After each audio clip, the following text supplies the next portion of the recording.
Want even more CEDH content? Commander's Herald has got you covered. It's the best resource for CEDH articles out there, written by experts, including Playing with Power's own Treg Sasser. Check out the latest Phyrexia All Will Be One set reviews now. Go to commandersherald.com today to read more.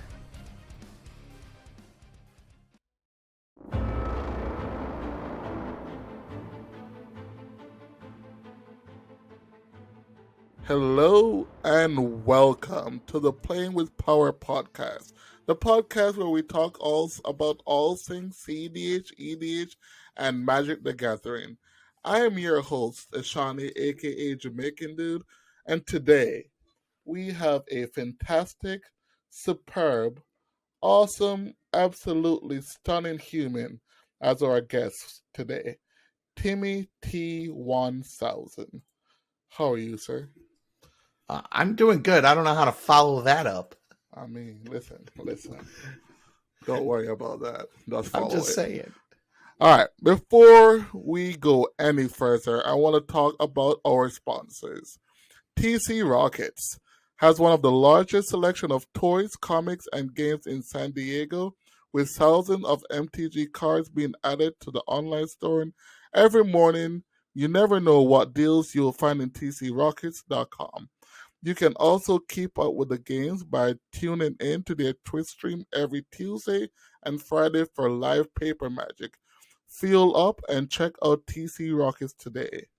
Looking to pick up some fun CDH merch and also support our channel? Check out our store. We have variety of clothing design and even Dragon Shield Playing with Power logo sleeve.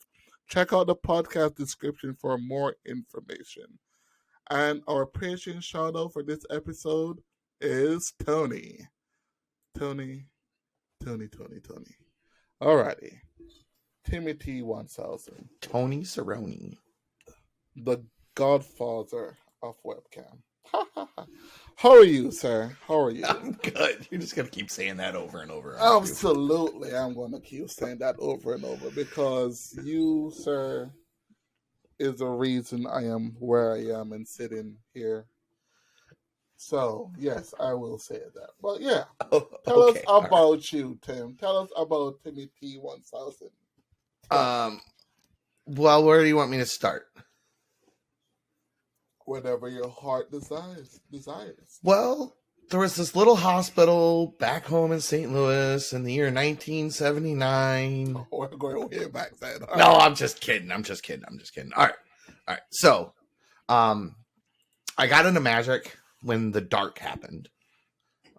Basically, my dad came back from Gen Con and with a goodie bag with the revised or unlimited starter decks in them because he used to paint miniatures and would do like competitions with them.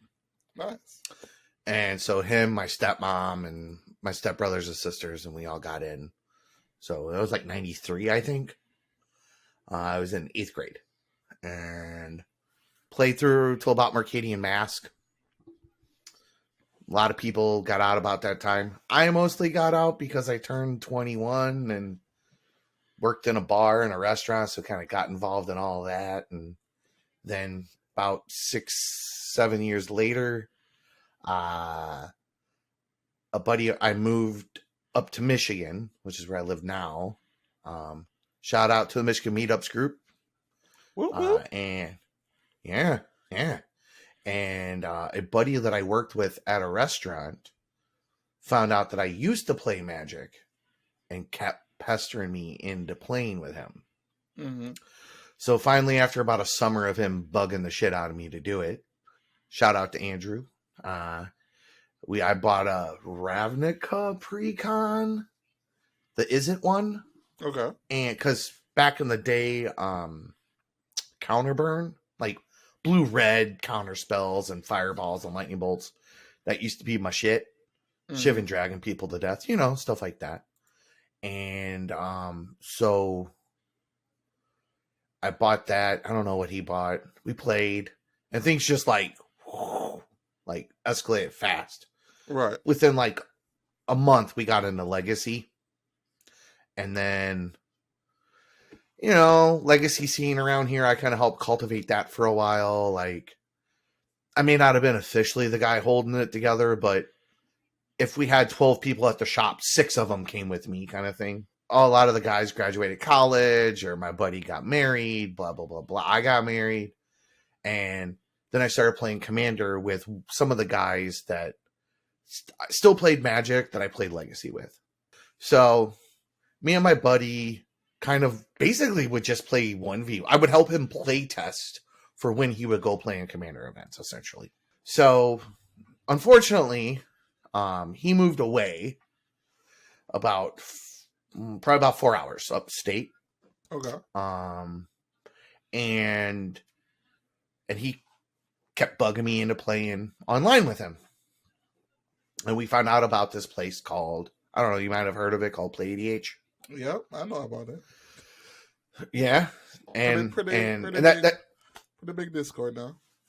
It is now. Back then, it was like smaller than what the Nexus looks like. It was like maybe 1,500 people back then. It was like 2017. Yeah. So eventually we met Scott. So then it was me, Scott, and Adam all the time. Then we met good old Scoots. Then we met Jenny, Magic Turtle. Mm-hmm. We met a couple of the other Redshift, ASO, Noobzors, kind of all playing like CEDH high power. And then also some of the Lab Maniacs would still play on CEDH at the time. And then we met you, kind of all within like the next, like it was within a few months, you know. And then CEDH ran a $100 mid-power league. So it was, you submitted a $100 deck, and it was supposed to be by their mid-power rules. Yeah. All right. Well, the Lab Maniacs and a bunch of other people, like all the CEH players, got in because it was for like some nominal prize or something. I forget what it was. And they all built really tuned $100 decks. Right. Which I now build tuned $100 decks. But this was supposed to be a mid-power league, and combos weren't supposed to be like, at least back then, and wasn't supposed to be like the main focus of your deck. Right. Like, it wasn't supposed to be how fast can you, like I had submitted a Krenko deck that like had 0 tutors and no actual combo in it. Like, I had to manually crank Krenko 5 times to like kill people. We'd already kind of had like a semi high power play group going about that time anyway. So that was finally just when I jumped, and everybody jumped with me into CEDH. And we kind of got better. And then the little play group kind of kept growing. Like, it really wasn't like, didn't really start out to be the Nexus. It just kind of was like, we got tired of the mid power and high power players trying to come and play non CEDH decks against CEDH decks so they could, Yeah, pub stomp. I don't know if it was pub stomping, but maybe just kind of getting the gratification of beating the boogeyman. You know what I'm saying? Okay, yeah. You know what I'm saying? So, because somebody, for whatever their reason was. But, so, at that point, we were all playing on, so this is where it kind of starts getting in why Sean calls me the Godfather. So we used to all play on this thing called Whereby, which turned into Jitsu or something. Not Jujitsu, but it's called like Jitsi or Jitsu or something. Yeah. This is way before Spell Table. We're talking like 3 years before Spell Table. And Whereby was crap because it was like 780p. Yeah. Or 720p at best. It was peer-to-peer.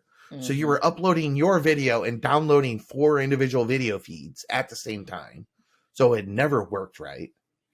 And it was it piggy? It you had to have like a NASA supercomputer for it to be somewhat stable. My MacBook used to run at 100 degrees all the time playing.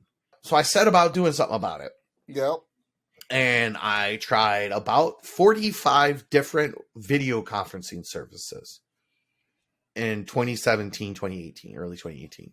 And I settled on this thing called GoToMeeting, which at the time was the only hosted video conferencing service that ran on an app and had turn order. So I signed up with GoToMeeting, kind of shoehorned, kind of Shanghai. There I Shanghaied everybody into it. So Go to meeting, and then I start our first league. I give away a foil. So that's the thing. So this is like in 2017, where we're doing it on a hosted webcam service, on a video conferencing service. We're running a league with a bot that can, with prizes like monthly, and good prizes, with like a very kind of reasonably small knit like CDH group. There's probably maybe about 80 of us. Yeah. Like, and we ran on a timer. Like, the whole reason why CEH games are run on a timer, it was because of me, to be honest. At the time, when I tried to implement it, there was so much pushbacks, like so much. And I wanted to do 90 minutes, not 75. Like, and I mean, like where we at now. Like, people were legit, like, left the play group because of it. Like over That's that. true, Like, yeah. that it was just, like, such a mind-blowing idea. So, here we are, fast. We Go ahead. No, go on. We could have played a 3-hour game, Tim. We couldn't stay up for three what, like the longest game? So, for the listeners out there, Tim and I been playing Magic for 4 or 5 years now. Something like that, yeah. Just met Tim also in person in Columbus, the last SCG con. So that was like a pretty big meeting for us. But yeah, like we used to play games where 5-6 hours for one game, and then like there was sometimes we were like, listen, we gotta stop. Like, this is becoming like, if you like, people manually got decked because of how long the game was. Remember? No, because we all played fucking Time Twister. Yeah, remember those? Pardon my French. Those Jenny games. Oh my goodness. Yeah. I love Jenny. I miss you, Jenny. If you hear this, Magic Turtle used to play Brea, and there was times where she had literally 2 cards in her library, and she would loop. What did she loop? I don't remember what it was, but she just would loop whatever. So she did a deck herself. Like, and 4th hour or some nonsense. And then burn everybody to death with Brea. Like, yeah. It was crazy long. And I got tired of it. I'm like, we got to do something about this. We're playing not to win. We're playing not to lose. But yeah. So that's again, I think that's kind of a very common theme with me, is that you're going to see that a lot of this basic infrastructure that's in place that we all kind of take for granted today was kind of, since I was the guy in charge of the play group, it kind of was just, it had to get done and somebody had to do it. So I just did it. You know what I mean? Because nobody was really interested in shelling out the money for a paid web conferencing service. Like, somebody just did it. So, the prizes for the first couple of leagues, like, I mean, if it wasn't for Asperia, or if it wasn't for, oh God, what's the play with Powerbot called? Why am I blanking on it? Squirebot? Nope, not Squirebot. Oracle. If it wasn't for Oracle, like, we were playing on Asperia, which was like somebody's grad school project. So, a couple years later, the Nexus goes public, YouTube channel, all that kind of stuff. And then the tournament scene kind of starts picking up. Yeah. And then there again, like, one of Monarch's first events, we cast. Like, we ran the stream for it because they needed people that knew what to do at the time, like to run a broadcast and reasonably professionally.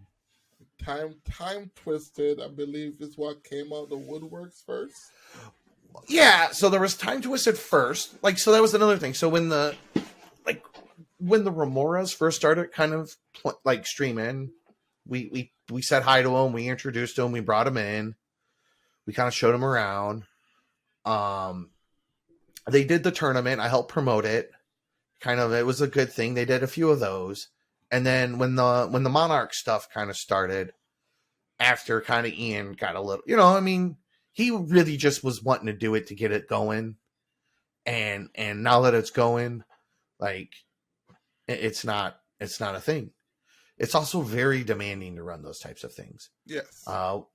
like the first couple of big leagues that were like tournament leagues, that all came from us. Big Richie, like the tournament rules that Monarch uses to this day, which also Chaos uses, which Eminence uses, was all written by Big Richie. And all Big Richie did was take all of the stuff that I had kind of put in place for the Nexus into like, something legible, because I'm not exactly the best with the written word, if you catch my drift. Yeah, the NSL, the first the NSL, yeah. Yep. In fact, another thing, like, so because we had the hosted rooms and they were like $20 a pop, pretty much a lot of stream groups and recording groups, when they would start, would use that as like a community resource. So like the whole reason CEDH Brazil is a thing is because of me. Like, as an example, like they're one of the biggest Commander streaming groups. Like they get like 100 people watching them all the time, at least. Yeah. So he was just talking about how I kept saying the godfather of a lot of things. A lot of infrastructure came from Timmy, and that's about it. But now he is currently running the CEDH budget Brews. And well, yeah, more infrastructure. Yeah, more infrastructure. But yes. So all right, so to wrap up the story, I'm sorry, just to wrap all that up.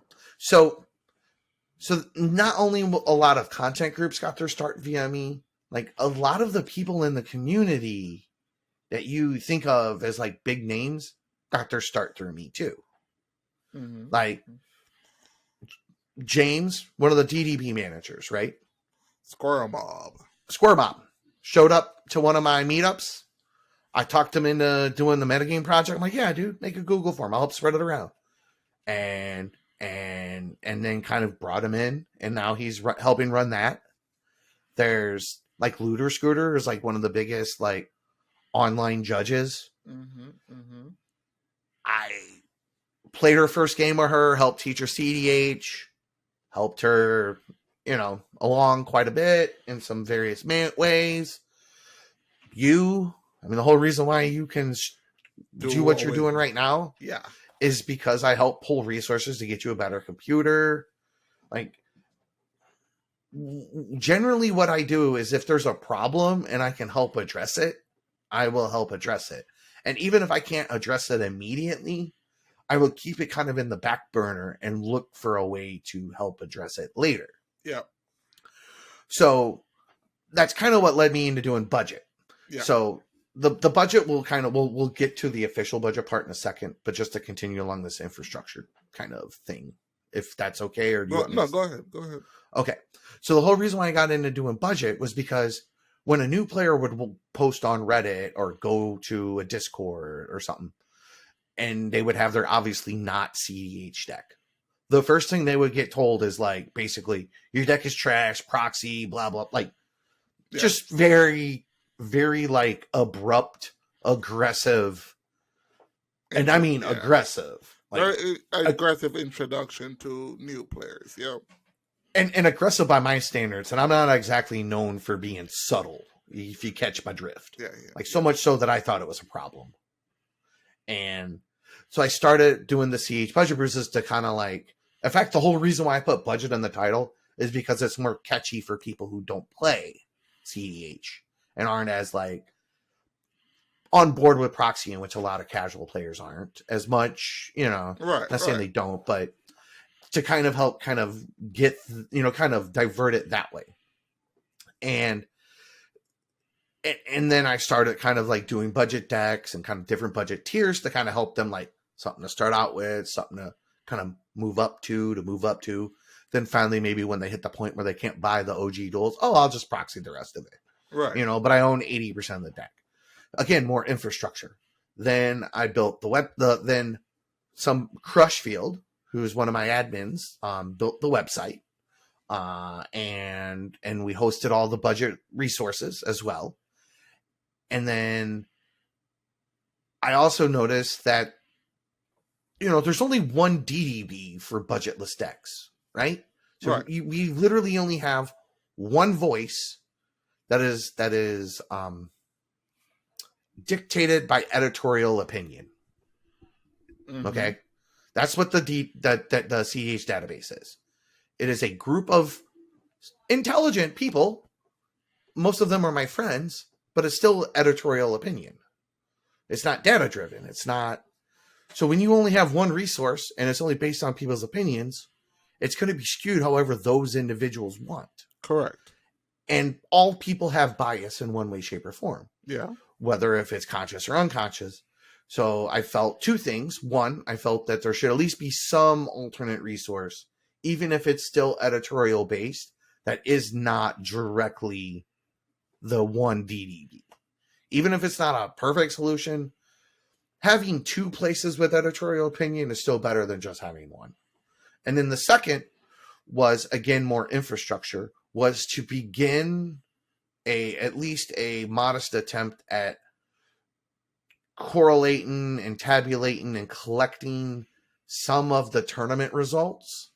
So that way that there's at least some amount of historical tracking for what decks have done well in events. Mm-hmm.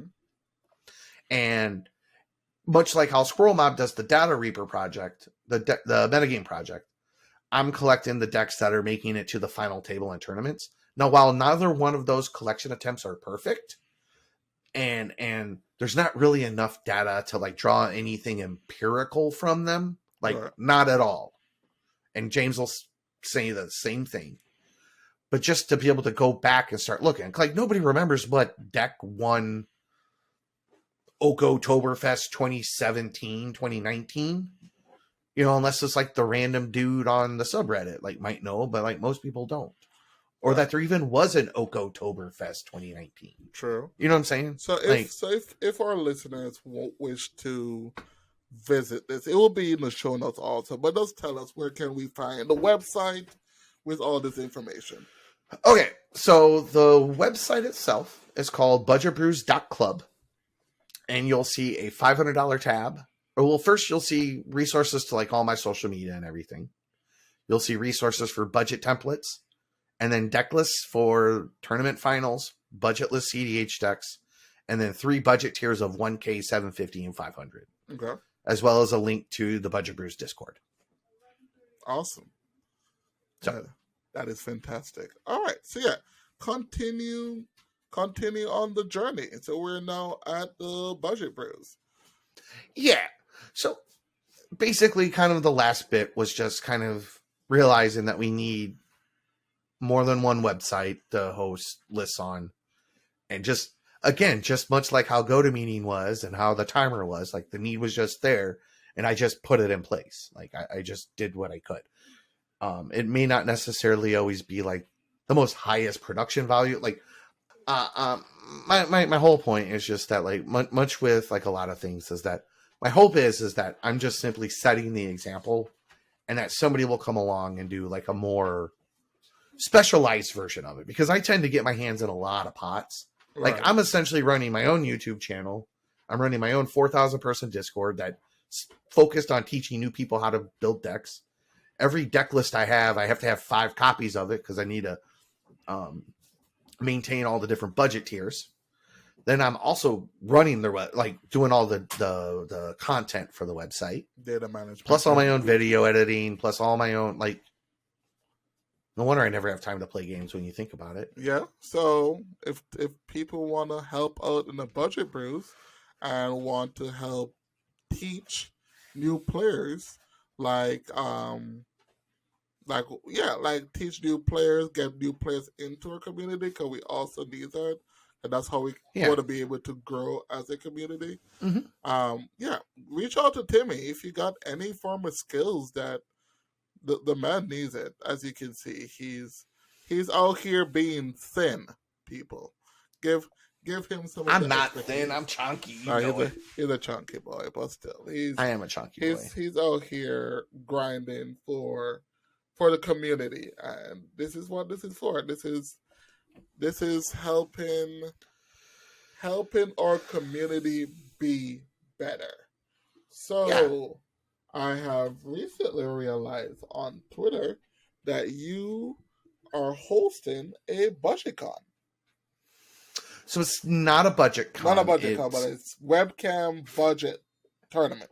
It is. So a couple of the deck helpers from CEDH Budget Brews wanted to put together a $100 tournament. And me and Big Richie, who lives like pretty close to where everybody, kind of within a few hours of me, had a in-person $100 budget tournament hosted by a shop called Budget Con. And a couple of the guys who ran the event are helping my deck helpers. Not my deck helpers. The Budget Brew deck helpers.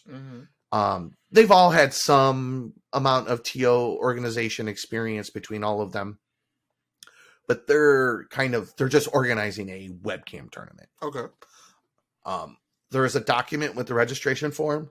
There is a document with all the rules and info that I've posted that for everybody to have access to. We are capping it at 64 players. Right now, the prize pool is at $150. We're paying out top 10. Hopefully, if we can maybe get some generous patronage that maybe from the community, maybe we can increase that a little bit, or maybe help pay staff, because right now it's just kind of out of me and one other guy's pocket. And just to kind of get the ball rolling, because like, again, with CEDH Brazil, they do these it's called, I'm going to butcher it, but it's essentially $500 Brazilian dollars. I think they're called, I forget what the currency is called. That's fine. It's about the equivalent of about $150 American. And it's like a whole separate format, but they just use the standard commander ban list, but they just cap everything at $500 Brazilian dollars. And they get like 200 people at them. And Deco run those tournaments a couple times a year, and they do well. Nice. And they're just good for the community. Like, I mean, I'm sure they don't make money on it, but it's just something that's needed it's a need that needs to be filled. So we're doing that. I'm helping promote it. I've been, obviously offering suggestions. I've also been producing lately a lot of $100 deck techs because of the budget con. I had such a good time. So I've decided to brew like a little more expansive and kind of expand on that. So when is the tournament? So the tournament itself, let me double check the info, is Saturday, November 19th. It's going to start at noon Central Time. So that's 11 a.m. Eastern. Yeah. And it is going to be hosted on, it's webcam. It'll be on the, it's called the Budget CEDH Games Discord. It's run by Eco. It's Eco's Discord. Okay. And so that's where it's actually going to physically be played. But you can submit your decks on our Discord, and then they're going to play there. Okay. We'll be the plan right now is for it to be streamed on Twitch. It'll be on our channel, on the Budget Brews channel, I believe, and then probably edit it lightly and then put up on YouTube. All right. So tell us about the budget con that you attended. Okay, so me, Hokey, he's played Mr. Goat, one of the Mr. Godos, and Big Richie. We all went to this back in August or late July. We went to BudgetCon, which is $100 decks tournament for a Gaia's Cradle, Wheel of Fortune, Yogg's Wheel, and Gilded Drake for $25 buy-in. Whoa. Yeah. Oh, and Jesters is outside of Cincinnati, just so if anybody's local, and they do $100 of like tournaments, like every like 6 weeks or so. Nice. In fact, their next one's coming up in mid-October. And it's not quite for as expansive of prizes, but it's a good time. And most of the decks are it's a whole separately defined meta. Okay. And it's way different than like CEDH. Nice. So, I had a good time. It was really well run. It was run by, Nipper and I know their Discord handles. That's how Sure, go by the Discord handles. That's fine. so a balanced breakfast and Nipper were the two of the 4 guys that were running the budget con. Okay. And they're helping with our webcam tournament as well. Yeah. And we and they just did a great job. The games were pretty dynamic, much more fast paced than you would think. Okay. Much more interactive than you think. I played Cody Turbo Nose at the tournament. Wow, you played Cody on a budget. That's impressive. $100 Cody, baby. $1 Chuck. Here we go. Now it doesn't kill with Oracle. It kills with Dualcaster Mage Twin Flame. Right. And for a couple of reasons. One is Cody fixes your mana for you. So that helps. And then Cody also has a built-in demonic tutor. So you pretty much have the inevitability there. And then the deck will because you're leveraging rituals really hard, you tend to overproduce red and black mana. Yeah. So having the Dualcaster Mage actually was more optimal for in that than it would be to have Thassa's Oracle Consult. Budget aside, having it budgeted that low, even if I could construct the deck in a manner, but making the double blue and black was a lot harder than just making a bunch of red. Okay. So that was basic. Okay, so you brought Cody. Do you remember what Richie brought? So Richie built an Ukima and Caesar food chain list because food chain had just gotten printed. So it dipped in price 2 weeks before the we submitted the list in real fast while the price dropped. To kind of get it in under the radar. Yeah. Because we thought it might rebound. And then Hoki played Shorikai. All 3 of us top 16. Awesome. Hoki made it to the finals. I whiffed on a Maul to 4 in my semis pod, my top 16 game. Going first, no less. Ooh. Yeah. And then Richie, I think, got ground out towards the end. I actually have a video posted on our channel where we did a kind of a tournament report kind of with the 3 of us. Okay. I can give it to you if you want. Yeah, don't send me. This will also be in the show notes. I'll get that. And then, yeah, so it kind of generated enough buzz. The budget con did. That we're gonna do the webcam one, and then I've been releasing $100 tournament, $100 deck packs basically for the last since BudgetCon. And what's your YouTube channel? CEDH Budget Brews. There we go. And it is linked on the website. So yeah, fantastic. All right, so that's pretty good. That's the history of TimmyT 1000 coming down in a nutshell. So on a budget, so Timmy was telling me about this budget, and I am not really familiar with budget, but used to help him a lot to do these. But I am a fan of Paco Holden. I like taking the doggy for a walk, and I'm planning on playing hopefully in this tournament.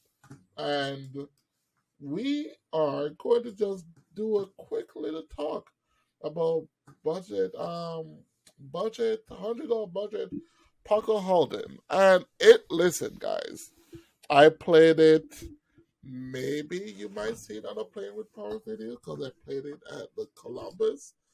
And it was pretty strong. I was impressed. I had a turn 2 or turn 3 Paco on board and swinging, and I'm like, this is $100 budget? This is steaming, and I get, so the cool thing about it is you get to play the other strong decks cards.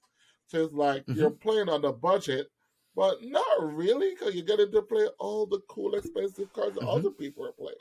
So I thought that was very cool. So if anyone is looking for a change of pace, but still want to be competitive, I think this is a great place to be.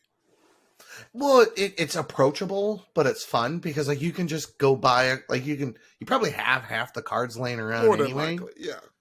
And oftentimes I find when I'm building these decks, I'm like $30 short, and then I just go pick up the last couple of cards, and now I keep like 2 or 3 of them, or I'll probably wind up building 4, and just having them assembled at all times to play against each other. Yeah.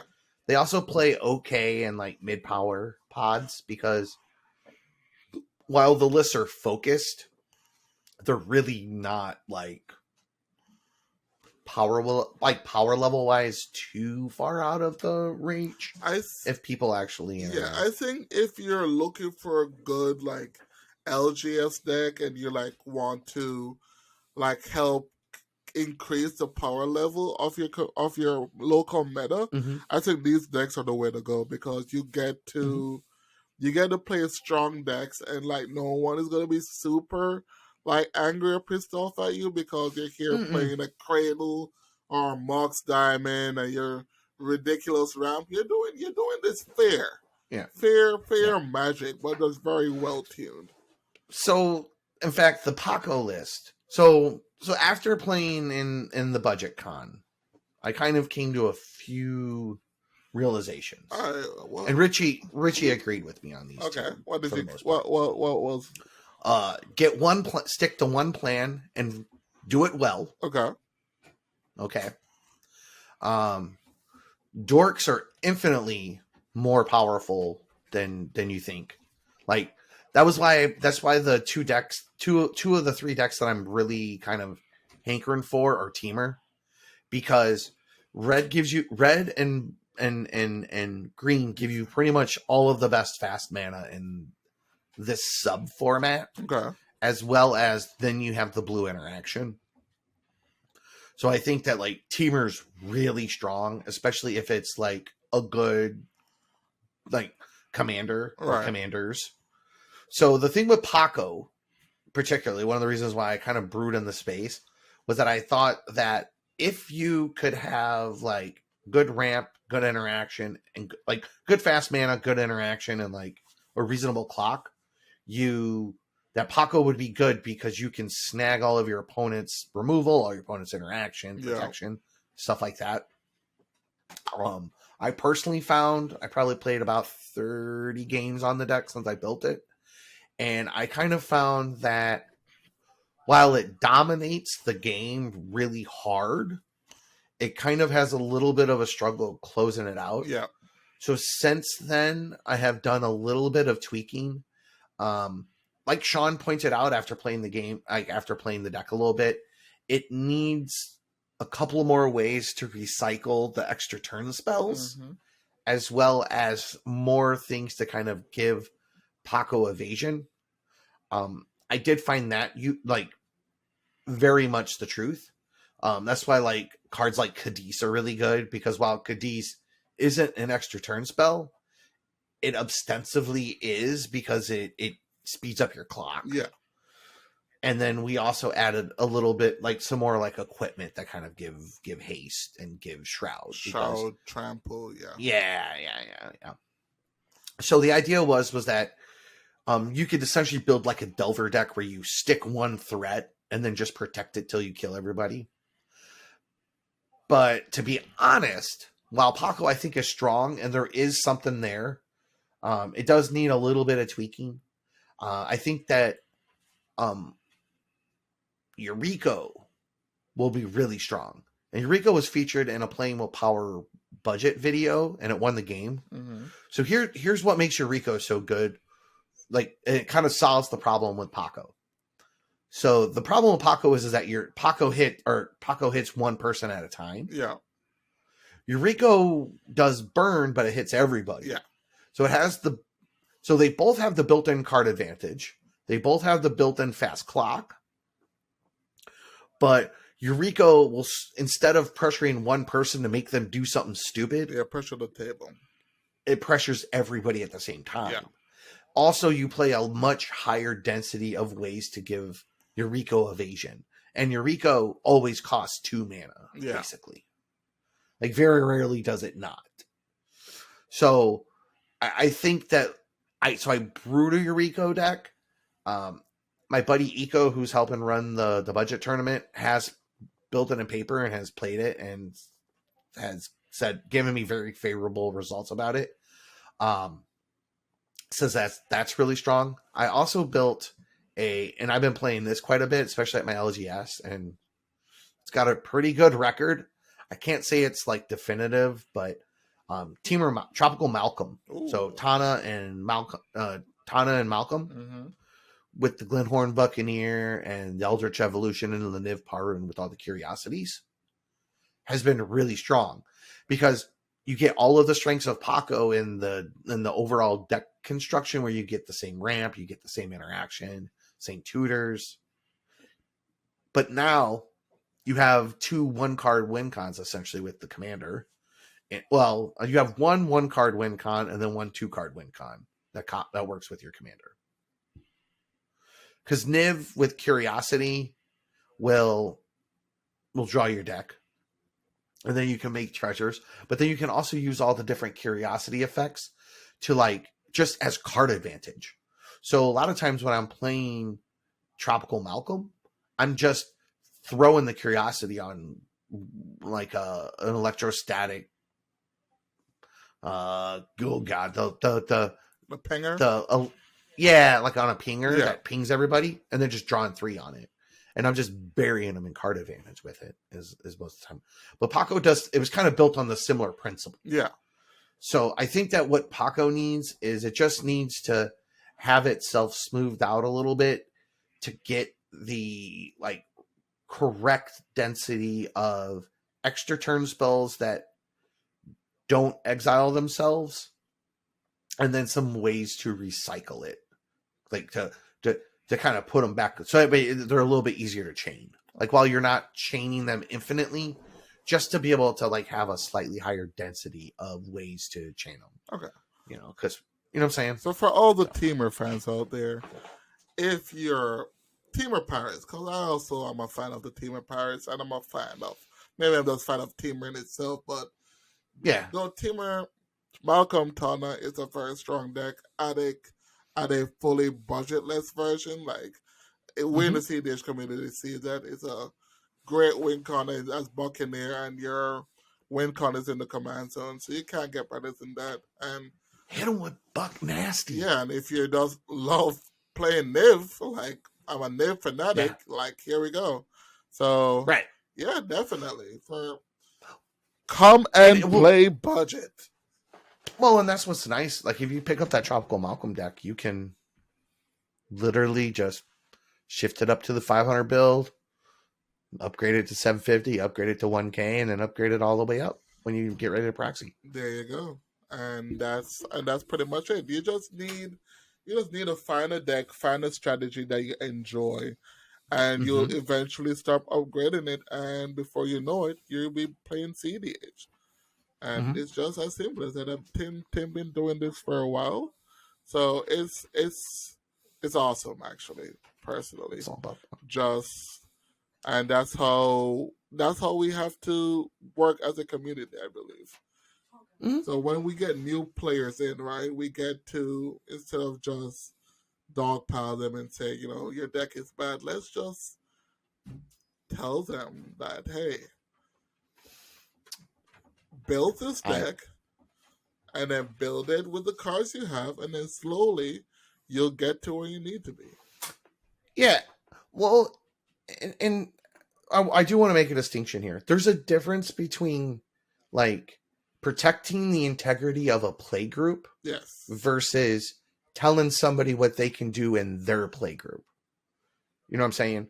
Like, play groups should have membership rules and things to protect the integrity of the group, right? Of the play group, or at least like guidelines and a culture. Like you want to kind of maintain that culture, right? But to have somebody come in and then tell them what they should go back and do in that play group is kind of.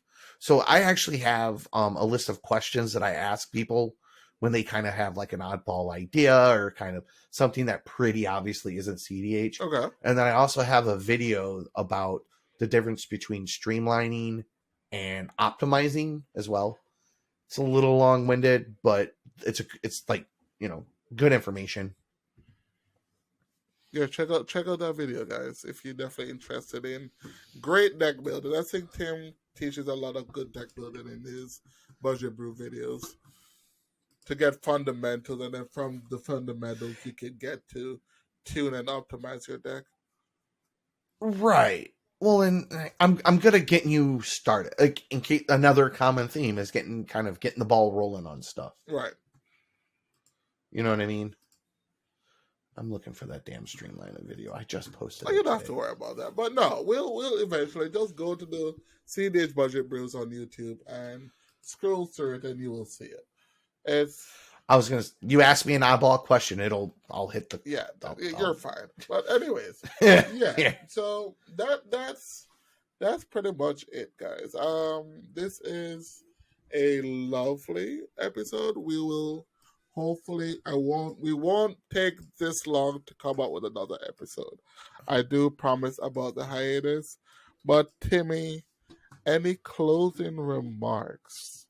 Well, besides check out the website, I would actually like to, now that we've done an origin story, I guess you could say, to actually come back and maybe talk about like getting your first deck or budget of some sort, things like that.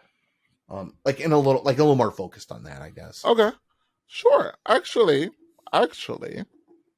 you do have a series about building your first deck, correct? On Reddit?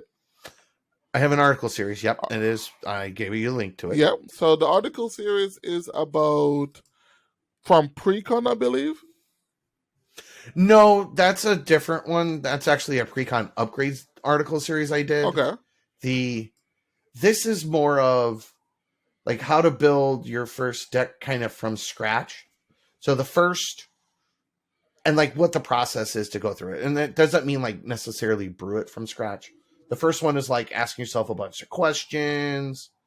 Then part 2 is kind of figuring out like, are you going to be playing budget CEDH? Are you proxying? If you are playing budget, how to match your power level of your group or wherever meta you're going to go, like stuff like that.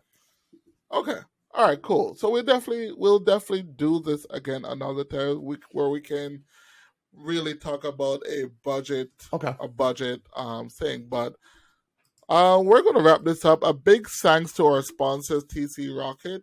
Make sure you give us a review on Spotify, Apple Podcasts, or on your favorite podcast aggregator. You'll be surprised how much it helps. You can find us on Twitter, Facebook, TikTok, Instagram, and more. All links are in the episode notes. Well, this wraps it up for this episode of the podcast. Tune in next time when we talk more about our favorite format in our favorite game, Magic the Gathering. Thank you so much for listening, and we will see you next time. Thank you, Tim, for this great... Thank you for having me. Yes, sir. Thanks for coming. And everyone, you have a good one.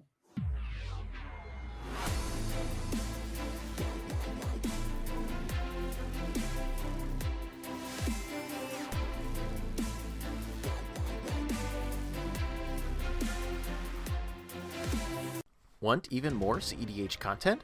Commander's Herald has got you covered. It's the best resource for CEDH articles out there, written by experts, including Playing with Power's own Treg Sasser. Check out the latest Phyrexia All Will Be One set reviews now. Go to commandersherald.com today to read more.